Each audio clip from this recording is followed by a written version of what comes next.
If you asked me to describe the last normal day at Lincoln High, I couldn't. Not because it was forgettable, but because normal quietly ended before anyone realized. The school still looked the same. Banners for homecoming taped to the walls, the smell of bleach and cafeteria pizza mixing in the hallways, that annoying bell ringing too loud every 43 minutes. But something was off. I felt it the second I woke up, and it followed me like a shadow all day. The first weird thing was the bus. I almost missed it, not because I overslept, but because it showed up nearly 20 minutes late, rumbling to a stop in front of my house with a squeal that sounded worse than usual. When I got on, half the seats were empty. Abby, my best friend since 5th grade, was slumped in the corner instead of cracking jokes about my bedhead. She just stared out the window, her face pale. I slid in next to her and nudged her, but she barely looked at me. "Did you hear them last night?" she whispered. I didn't know what she meant, but the question made my stomach knot.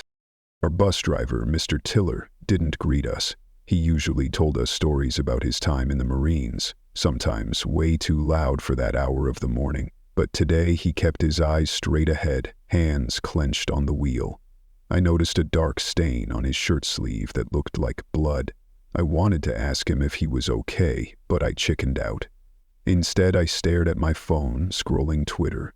But everything felt weirdly quiet. A few trending hashtags about something happening out east, but nobody knew what it was. At school, things felt normal enough until second period. That's when I saw it. A military Humvee parked in front of the school.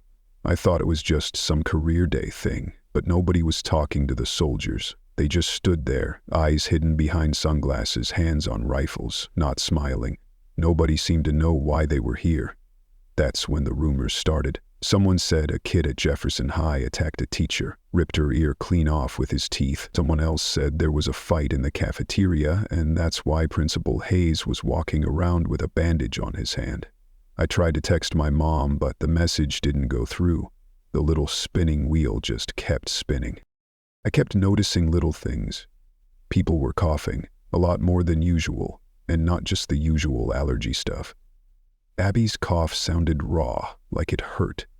In third period, my English teacher left in the middle of class and didn't come back. When the substitute arrived, her hands were shaking.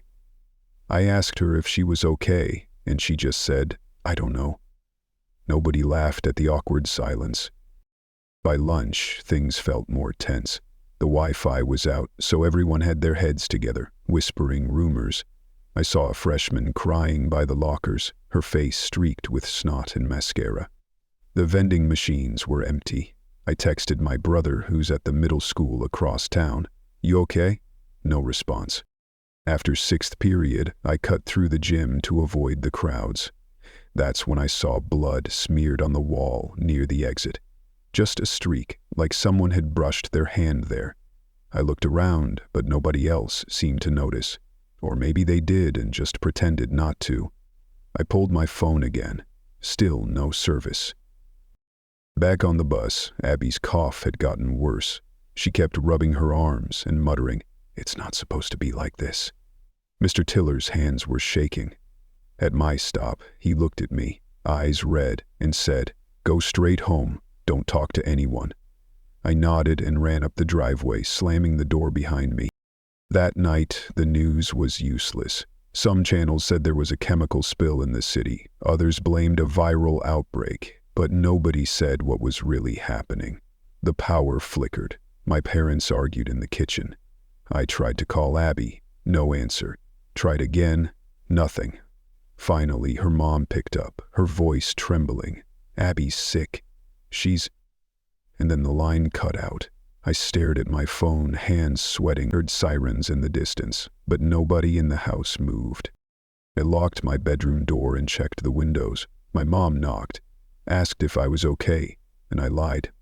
"Yeah, just tired." I stacked some old textbooks against the window, just in case. I knew it sounded crazy, but I couldn't shake the feeling that something was coming. I could hear someone outside, coughing, deep, rattling, like they were trying to cough up their lungs. I stayed awake all night, heart hammering, staring at the door. Schools aren't safe anymore. Nowhere is safe. I woke up the next morning to the sound of glass breaking. Not in the movies, not on TV, but downstairs in my own house. For a second, I just lay there, waiting for someone else to handle it, but then my brain caught up. My parents' voices were gone. The only sound was my own heartbeat, and something moving in the kitchen. I got up, grabbed the old wooden baseball bat from behind my door, left over from Little League, never thought I'd actually use it, and tiptoed out of my room. My phone was dead, of course. No signal, no battery, nothing. When I made it to the top of the stairs, I saw my mom. She was by the front door talking to our neighbor, Mr. Riley.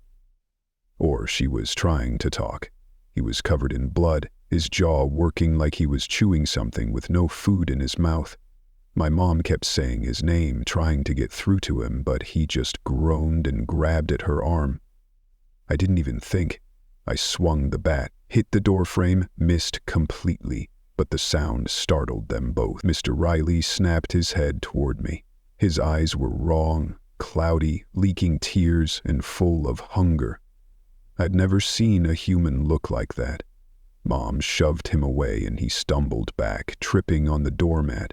I yanked her inside, locked the door, and dragged her to the living room. She was crying but wouldn't say anything, just kept shaking her head. There was blood on her sleeve. I tried not to think about it. My dad came running up from the basement, face white as chalk. "We need to leave," he said. But leave to where? We argued for a second, then all three of us went room to room, checking locks, covering windows, grabbing anything that could be a weapon. When I tried to text Abby again, my phone wouldn't even turn on. My brother still hadn't answered. I didn't know if it was just us or if everyone was gone.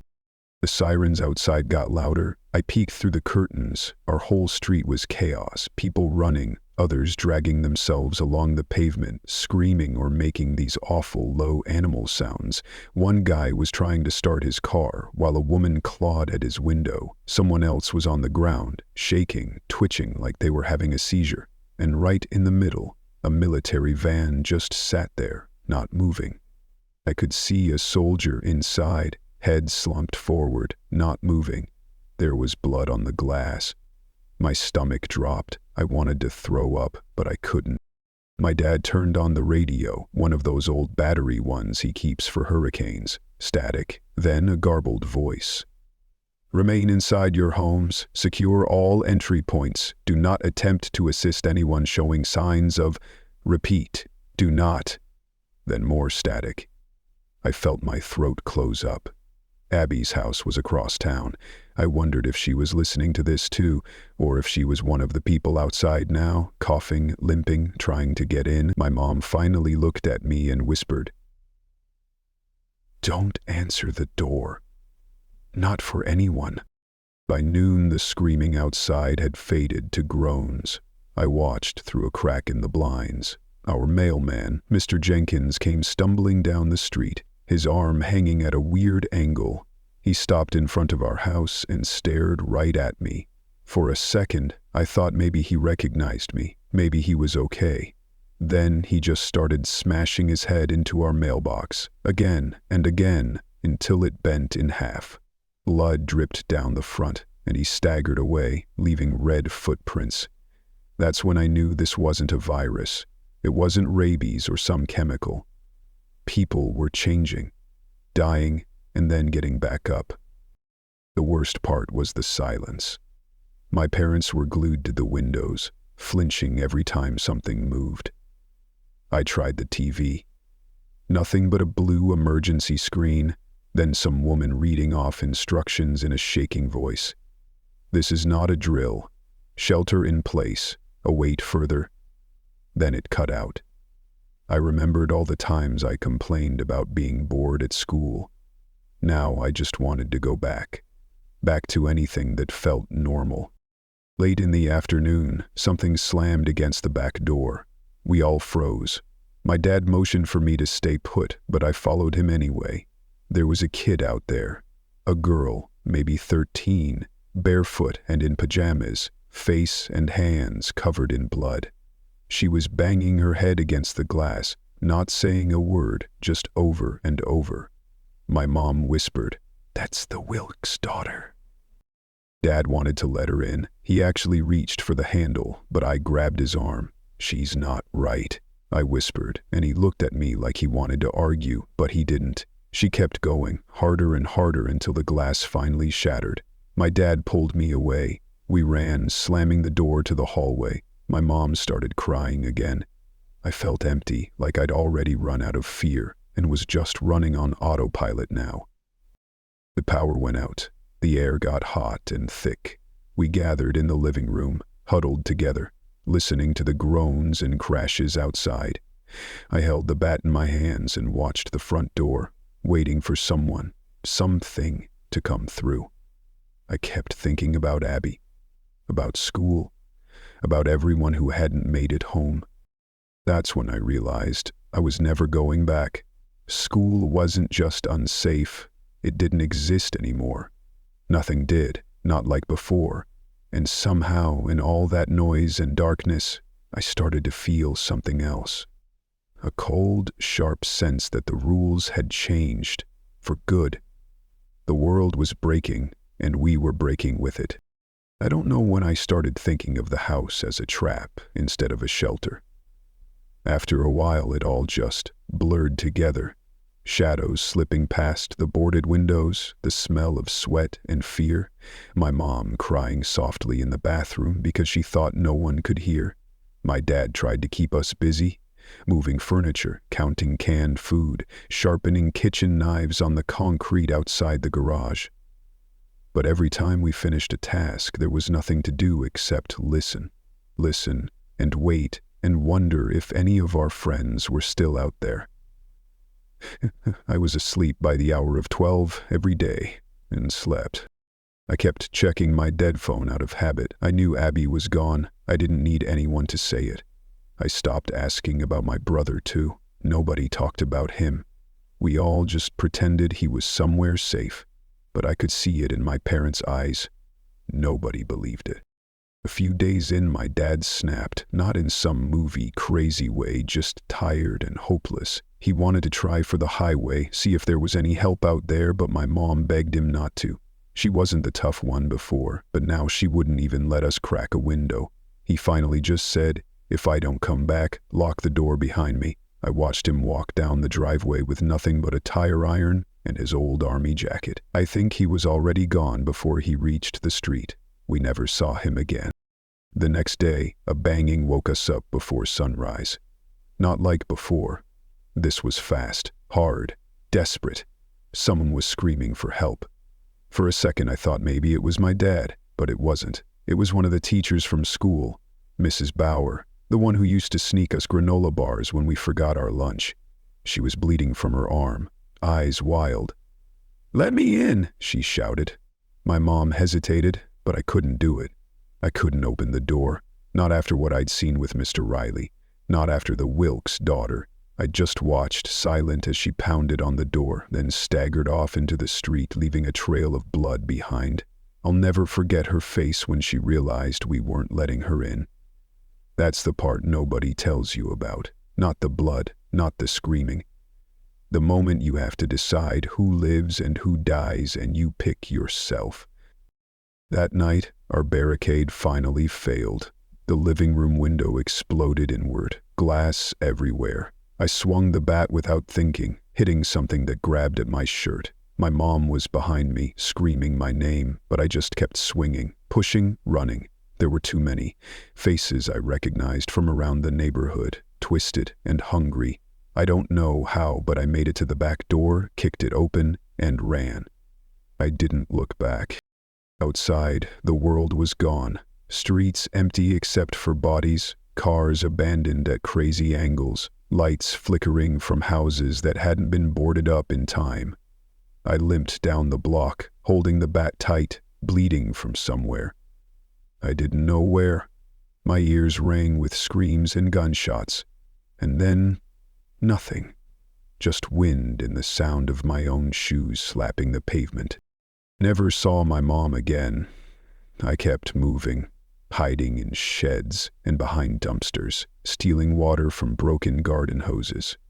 For a while I thought I could find someone, anyone I knew, but everyone was either hiding or gone. The only people I saw were the ones that weren't people anymore. After what felt like days, I stopped by the edge of town. There's an old railroad track there, running away into the hills. I looked back, but there was nothing to look back to. I wasn't scared anymore. I wasn't even sad, just different. Whatever made us human was gone from this place, and I didn't know if I'd get it back. I started walking, just to keep from thinking. There's no such thing as safe now, just the next mile, the next hour, the next empty sunrise. If anyone ever finds this, remember, schools are no longer safe. Nothing is. All you can do is keep moving and hope you don't look back.